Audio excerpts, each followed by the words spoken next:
Good evening and thank you for being with us. I'm Maurice Dubois. Nora is on assignment. We'll get to those growing clashes and protests on college campuses in just a moment, but we begin here tonight with the first witness taking the stand in the historic criminal trial of a former president of the United States. Donald Trump, the presumptive Republican presidential nominee, is charged with 34 felony counts of falsifying business records linked to so-called hush money payments to cover up an alleged affair with an adult porn star. In opening statements, prosecutors accused Trump of taking part in a criminal conspiracy to interfere with the 2016 election. But defense attorneys claim Trump did nothing wrong and argued that some of the prosecution witnesses are liars and biased against the former president. CBS's Robert Costa was inside the courthouse and starts us off here tonight. It's a very, very sad day in America. Former President Trump today falsely claimed he was the target of election interference, that Democrats in Washington had orchestrated his indictment to keep him off the campaign trail. I should be in Georgia now. I should be in Florida now. But prosecutors told the jury Trump had orchestrated a criminal scheme to corrupt the 2016 election. The prosecution pointed to a 2015 Trump Tower meeting among Trump, his former lawyer Michael Cohen, and then National Enquirer publisher David Pecker, where they allegedly worked out a plan to conceal negative information regarding Trump's alleged sexual encounter with former adult film star Stormy Daniels, all of which Trump denies. And you had sex with him? Yes. You were 27, he was 60. Were you physically attracted to him? No.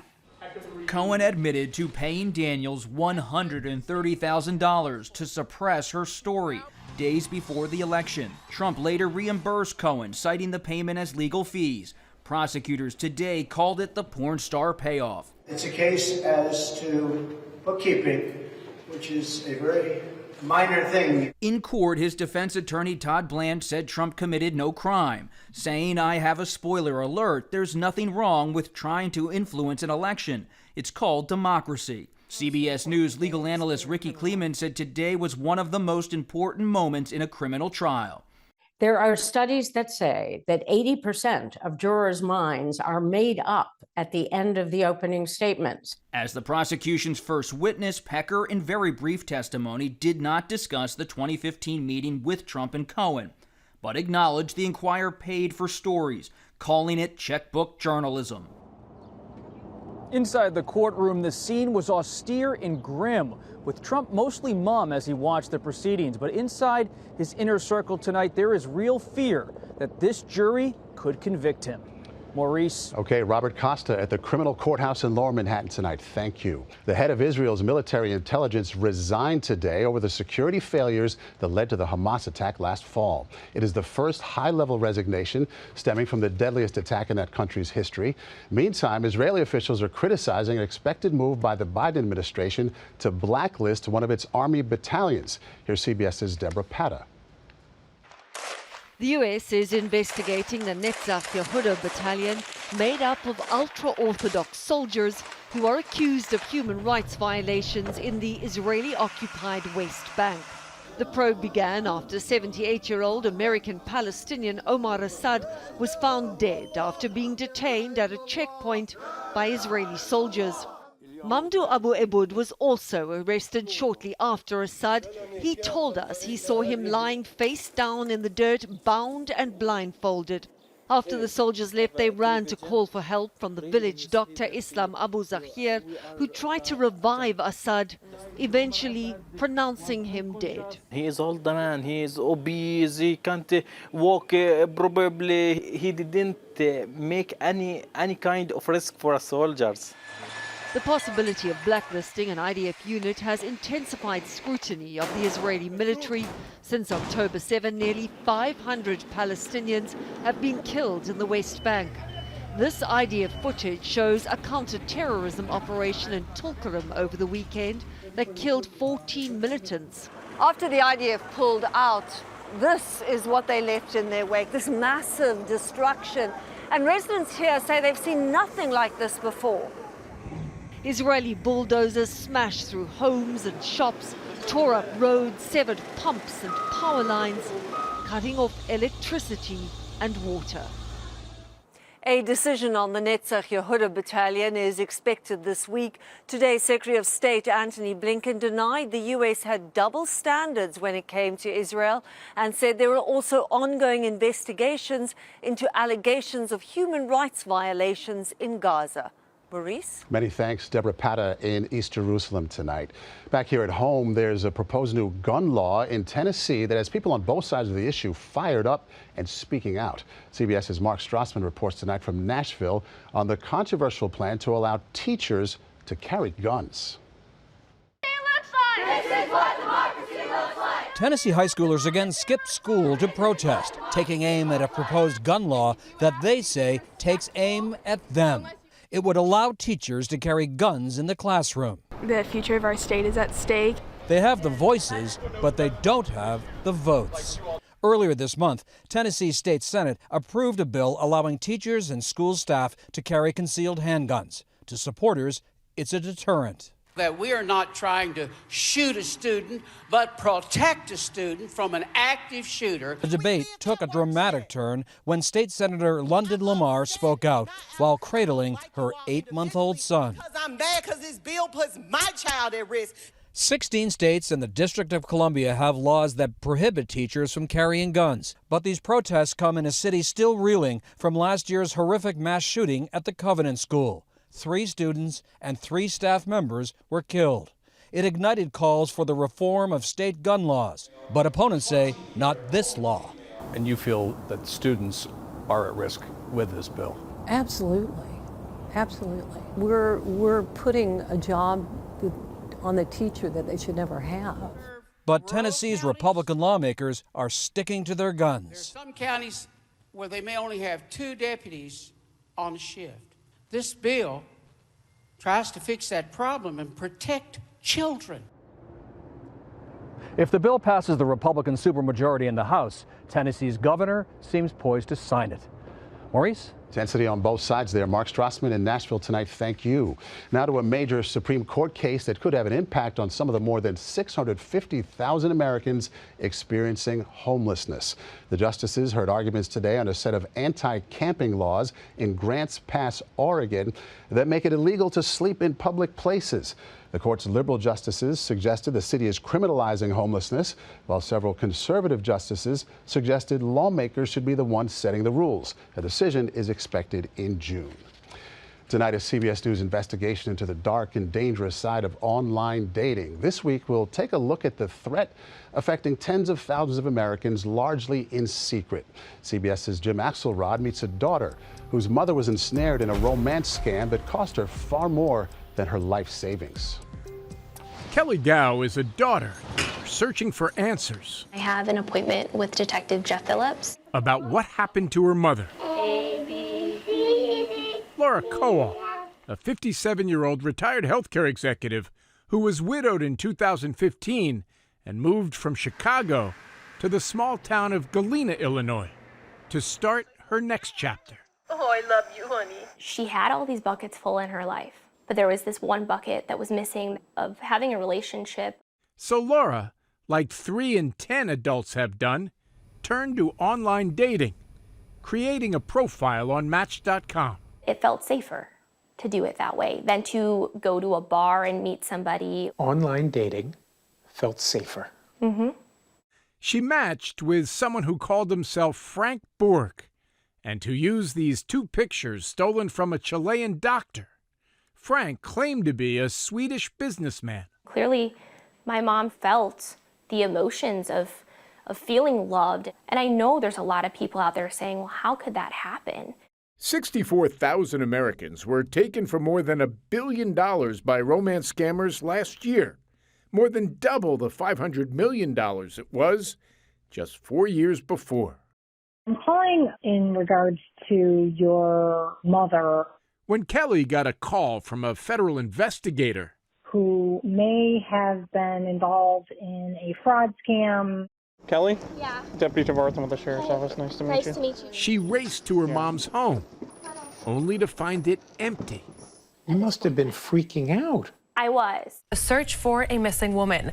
Laura Cowell was last seen on Friday. Turning the house upside down, Kelly found emails detailing a fraudulent investment scheme involving a fake company called Goose Investments. CBS News reviewed hundreds of emails from the scammer, laying out an elaborate scheme. Over the course of nearly 2 years, Frank convinced Laura to send him $1.5 million. But Goose Investments wasn't real. Frank wasn't real.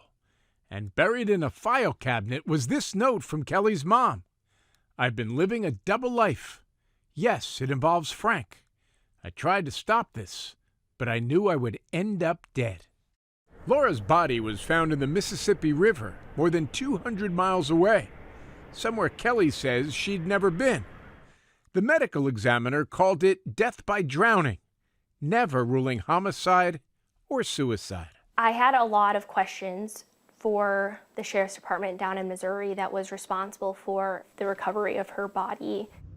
Dissatisfied with the response from law enforcement, Kelly began investigating herself, tracing the possible routes where her mother's car was seen on surveillance tape.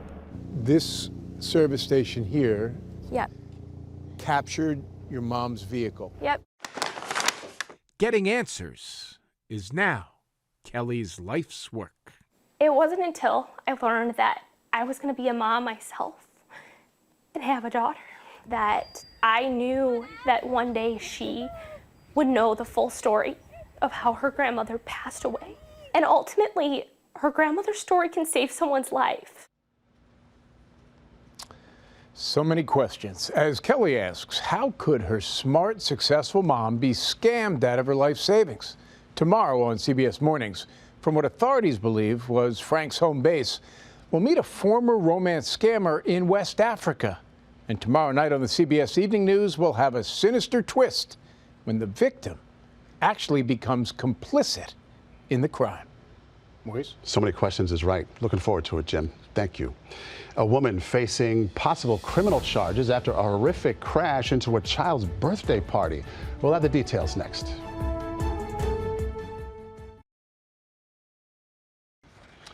Tonight, officials in Michigan are weighing possible charges against a 66-year-old woman suspected of driving drunk and crashing an SUV into a building where a child's birthday party was being held.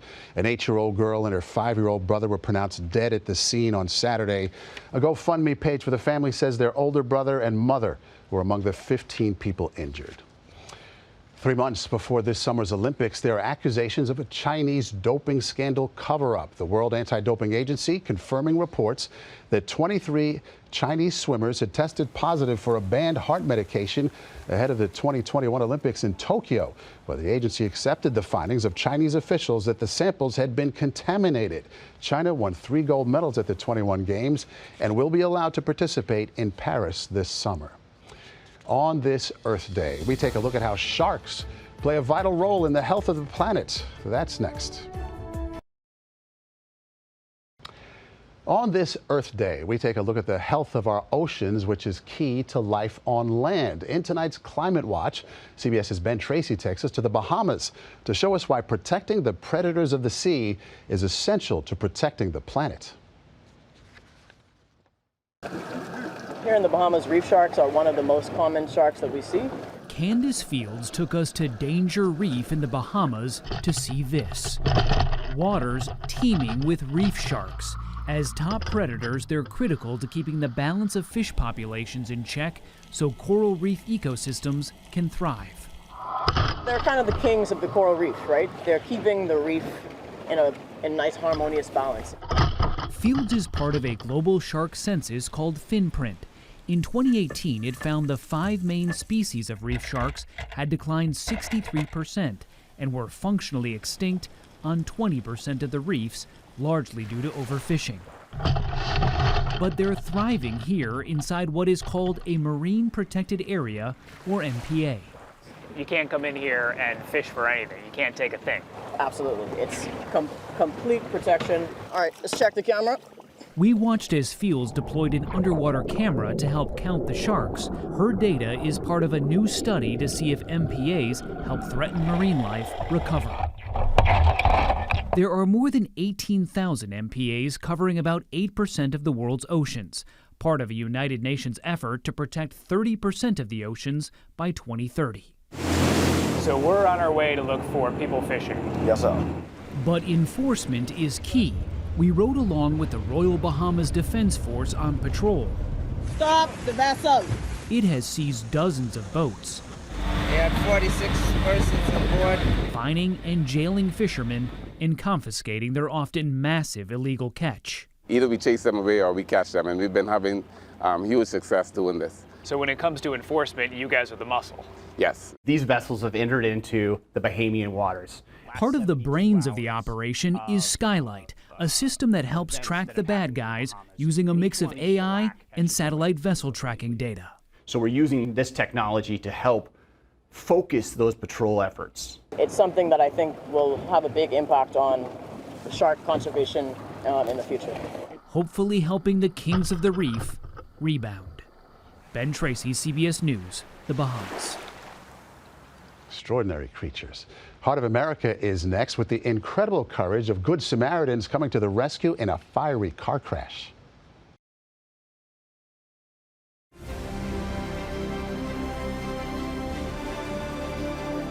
Finally here, tonight's Heart of America with an extraordinary group of Good Samaritans. Take a look at this harrowing scene on Interstate 94 in St. Paul, Minnesota last week.